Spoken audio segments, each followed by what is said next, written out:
What's going on, everyone? I'm just a typical, average American here today to react to some recent news about Canada.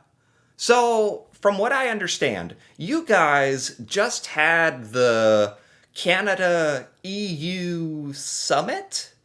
And then there was the NATO summit, both of which I really didn't hear much about here in the United States. But apparently, Canada has signed some kind of new partnership deal with the EU, which sounds like pretty big news. And honestly, it's kind of disappointing that this kind of big news isn't talked about and reported on more here in the United States.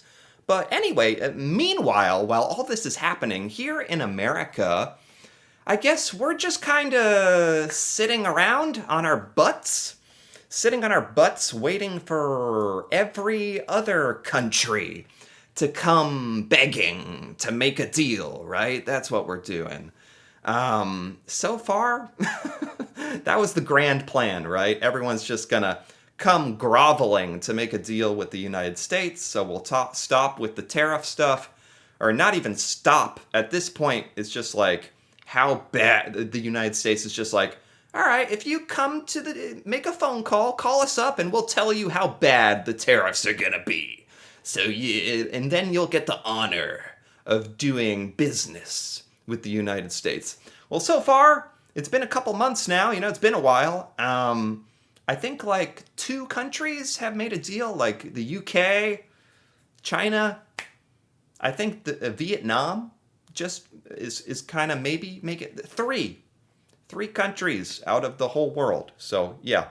So while we sit around waiting for that to happen, it sounds like Canada is actually making moves, like real life big moves that don't include the United States. So I really want to learn more about this and what happened recently. So let's take a look. The message was firm but calm. Trade should be fair, open, and reciprocal. What a concept. What an idea. Who's the crazy person who came up with that? Fair, reciprocal trade, where everybody gets a benefit out of it. What a strange concept. But Washington wasn't budging. President Trump, in his typical fashion, signaled little interest in compromise. Tariffs, he said, worked. And negotiations? Only if Canada came to the table on his terms. Exactly. And that's really been the problem with a lot of this stuff. It's like the United States and Trump simply, it's either we have the inability to have any empathy or understanding that other countries need to do what's best for them, or maybe we do understand that and America just doesn't care. The government just doesn't care. Honestly, it's kind of seeming like that at this point. Is we are going to build trading relationships with like-minded partners, reliable partners, partners that are aligned with our values. It begins here. Of course! And I swear, this stuff, like, to be totally honest, this kind of stuff isn't talked about very much in the United States. We're really just worried about what's going on here, but if there's any Americans who are like also hearing about this stuff, Canada sort of moving on, building relationships with other countries and like the EU, and no American should be surprised or upset by that. Of course, that's what you would do in this situation, given what the United States is doing. Carney pivoted, fast and deliberately. Days before the NATO summit in The Hague, he landed in Brussels and signed a strategic security and economic partnership with the European Union. That thing. Yeah, what he said. The Strategic Security Economic Partnership. Tongue twister with the EU. That's what I heard about. What is that exactly? The deal covered defense procurement, LNG cooperation, critical minerals, and a commitment to deepen digital trade infrastructure. What? What is LNG cooperation and Partnership with the European Union. The deal defense procurement? Where you are procuring your defense, as in military equipment? Because I think a lot of countries around the world purchase military technology from the United States. That's kind of one of our things. So Canada is moving away from that and buying military stuff from the EU now. Digital trade infrastructure.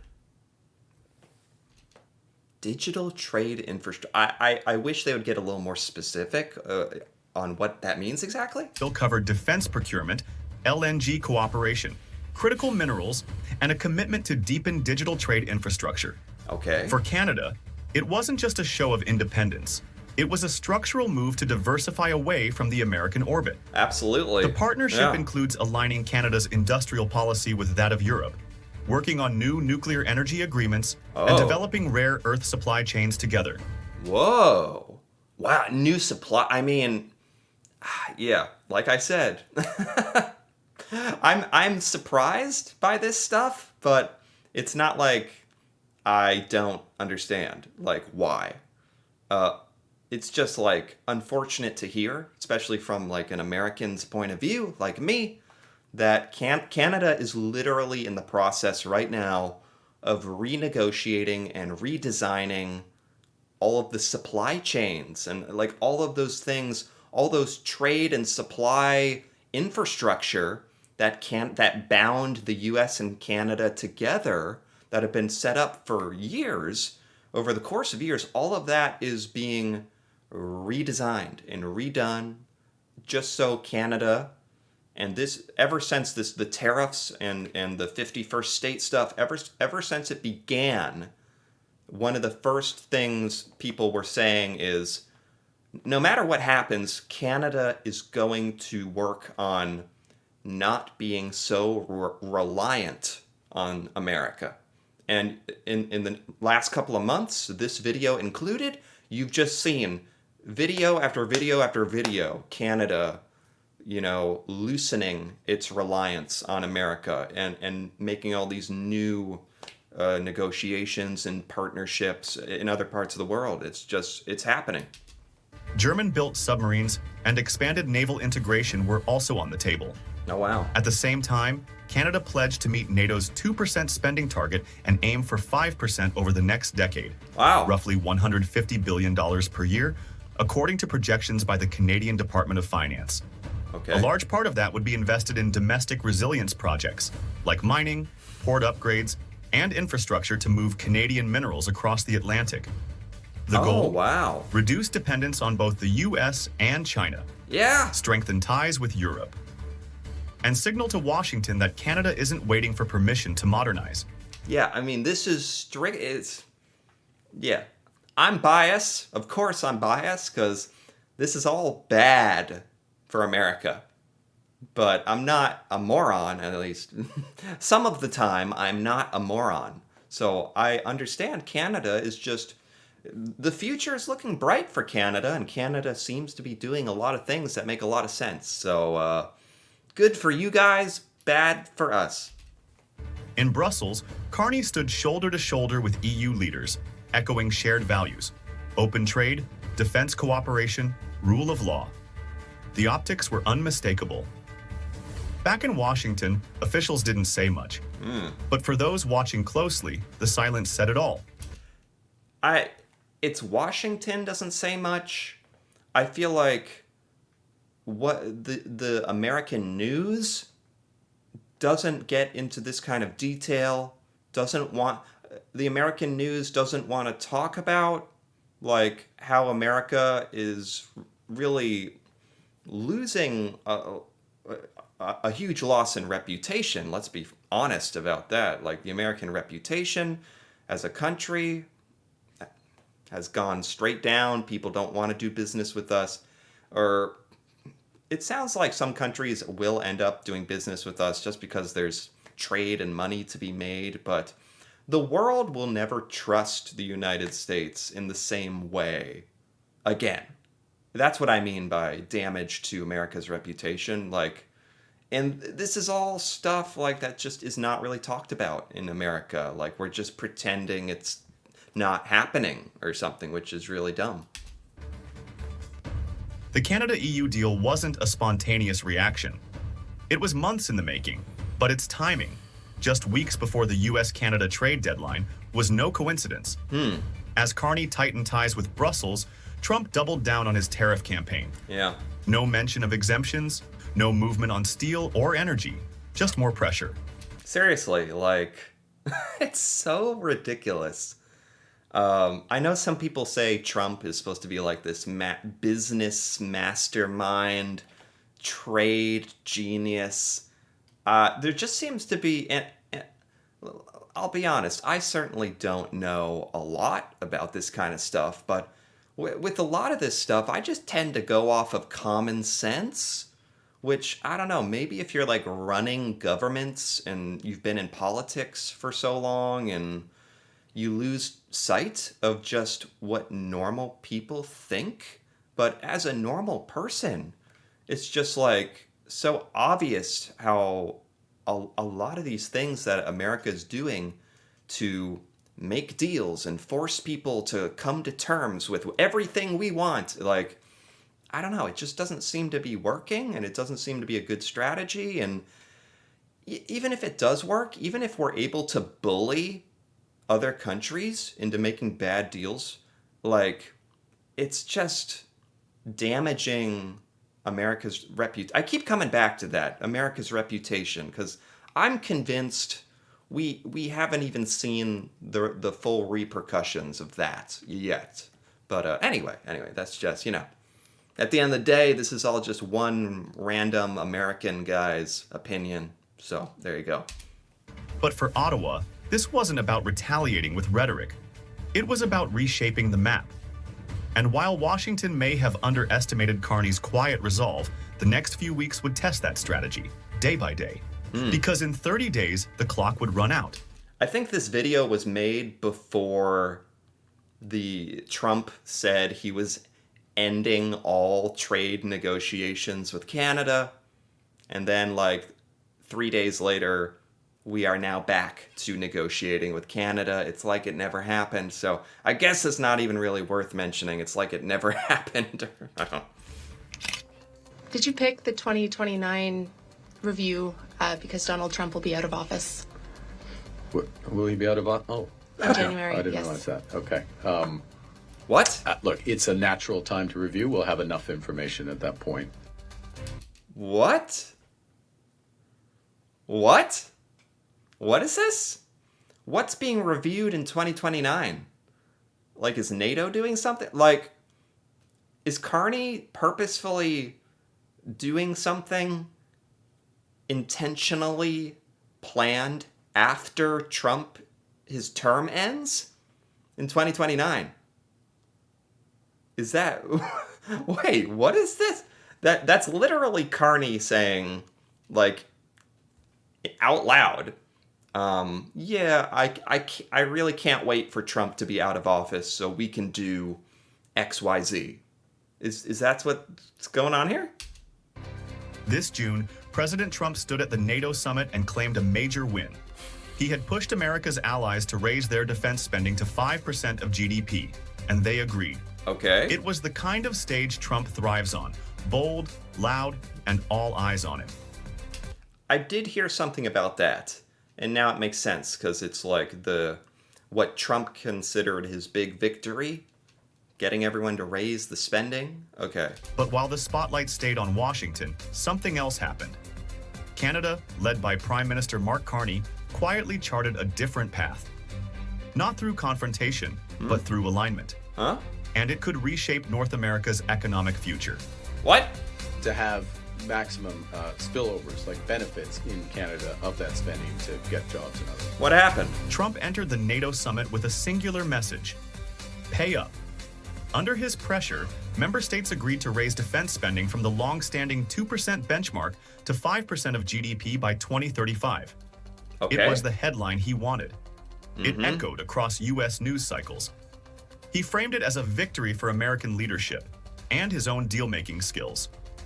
But while He got the members of NATO to agree to increase defense spending to 5% of their entire GDP. Isn't that also kind of like self-serving for countries like us who manufacture like military stuff? Like, isn't that's really self-serving when you think about it? For this directly benefits countries like the United States that sell a lot of, like, I don't know, missiles and defense systems, because countries are now mandated by this this deal to spend 5% of their money on this stuff. So anyway, that's just one observation. Trump was praising NATO's commitment, Canada was making another move. Okay. That's part of the reason why we're cooperating more closely with the Europeans. Carney wasn't just there to shake hands. He was there to signal a shift. Okay. On the sidelines of the My God, they're really building this up. They are really building this up. What the heck did Carney do? What'd he do? of the NATO meeting, Canada and the European Union signed a sweeping security and industrial agreement. Security and I really don't like the names of these agreements. Security and you can't just listen to the name and understand what it means, or at least I can't. I don't. What does that mean? Canada and the European Union signed a sweeping security and industrial agreement. Okay. It covered defense procurement, energy cooperation, and joint development of critical infrastructure. Okay. No big press splash, no bragging tweets. Yeah. But it was a statement, loud in its subtlety. Canada wasn't waiting for U.S. leadership. It was building alternatives. Yeah. So this is two, count 'em, two deals Canada has signed with Europe. Two, in a very short amount of time, that don't include the United States. Just weeks earlier, at the G7 in Kananaskis, Trump gave Canada an ultimatum. He demanded a bilateral trade deal within 30 days or face increased tariffs. Right. At the time, Canada was already under a 25% tariff on most exports to the US and 50% on steel and aluminum. Wow. Carney didn't push back directly. Instead, he doubled down on Canada's partnership with Europe. Yeah. While Trump kept touting his 90 deals in 90 days initiative,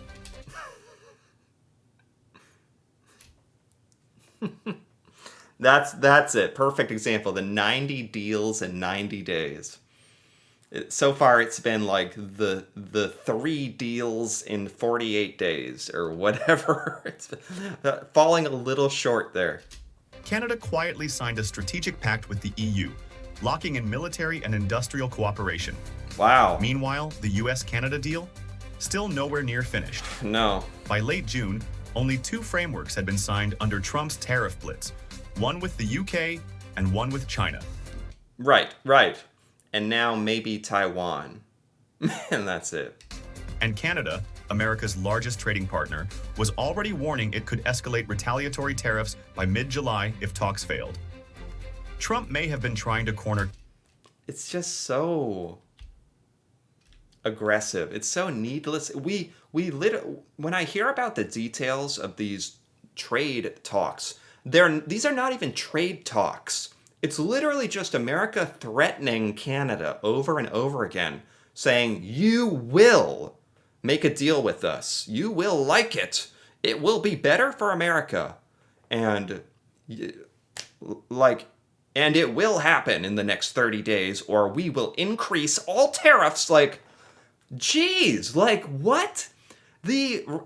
Has the relationship between Canada and the United States gotten this bad? Where whatever happened to America just being like, hey, Canada, our dear friend of many, many, many, many years, our countries have been allies. Hey, let's talk about some new trade deals. Okay, sounds good.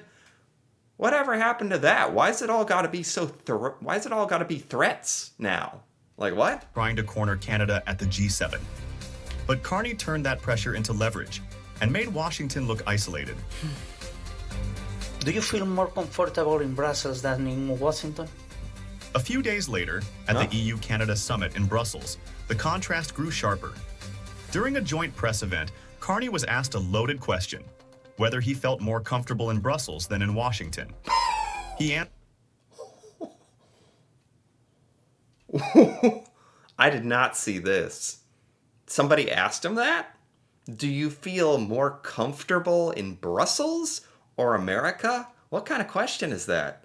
I kind of want to see it. answered with a smile. Well, in terms of relative comfort, well, it's very hot in Washington right now and very humid. I'm sure the dinner will be better. But You know, Carney is a good politician. What a political answer. He doesn't want to piss off the United States, of course. He doesn't want to piss anyone off. That's obvious. So he says, well, it's been very hot in Washington, very hot and uncomfortable.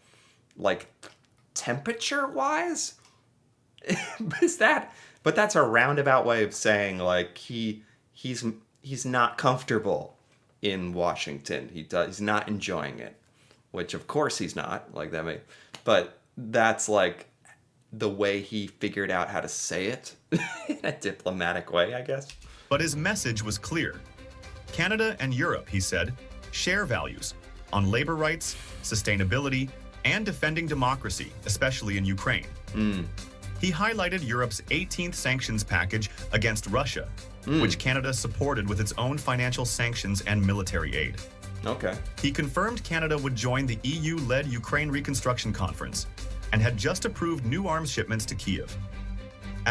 So Canada is also supporting Europe. Canada feels like ideologically, Canada and Europe have a lot in common. And I don't know. There's just obviously that's the direction Canada is going, and it's happening. No point did Carney criticize the U.S. He didn't have to. By emphasizing shared values, shared action, and shared burdens, he let the contrast speak for itself. Trump's world is one of deals, pressure, and dominance. Yes. Carney's message? Coalitions, long-term vision, and quiet power. Yes, it does seem that the United States, led by Donald Trump, has been a lot of, aggression and words, but not much has happened, like actual actions, besides like all ridiculous tariffs on random stuff. Whereas Canada sounds like, without all the hubbubaloo and posturing and ego, Canada is actually like doing things, talking to people talking to Europe in a real way, signing deals. Things are actually happening. Whereas in America, like there's been so much talk and like barely anything has happened, except countries don't really like us much anymore. And when it came to defense procurement, Canada was already in talks to buy fighter jets and submarines from European partners. Wow. No American suppliers mentioned. Wow. Trump thought he held the upper hand, with tariffs, pressure, and public ultimatums. But Mark Carney didn't fight back on Trump's terms. He built a broader alliance. That's right. One that didn't need Washington's permission. And that's like the best way to react to this situation. That's such a good way to react, like in a very Canadian way too. Very measured, very calm. America is yelling at you like, you will make a deal with us right now. And Canada is just turns around, walks towards Europe, and is like, hey, Europe, let's talk. Like civilized humans. And as Canada pivots toward Europe, one question remains. Is Trump still leading? Or is he being left behind? Yeah. Okay. Well, this video goes on and on and on. I'll put a link to this video in the description of this if you want to watch some of the parts that I didn't get to. But this is a great recap for me. This is by True State News. Really good video, and it really helped me to get much more informed about what's happened between Canada and the EU, stuff that's really just not talked about here in America. So I enjoyed getting up to date here. I enjoyed this video.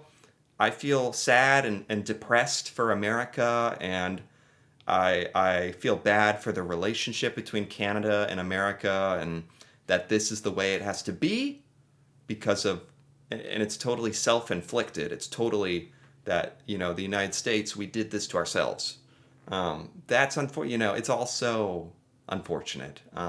But at the end of the day, I'm very glad to be more educated on the whole thing. So that's good. Anyway, if you enjoyed this, feel free to give this video a like or leave a comment with your thoughts on some of these trade deals that Canada is doing with the EU, kind of leaving America behind. That'd be cool to hear about, especially from Canadians and your point of view.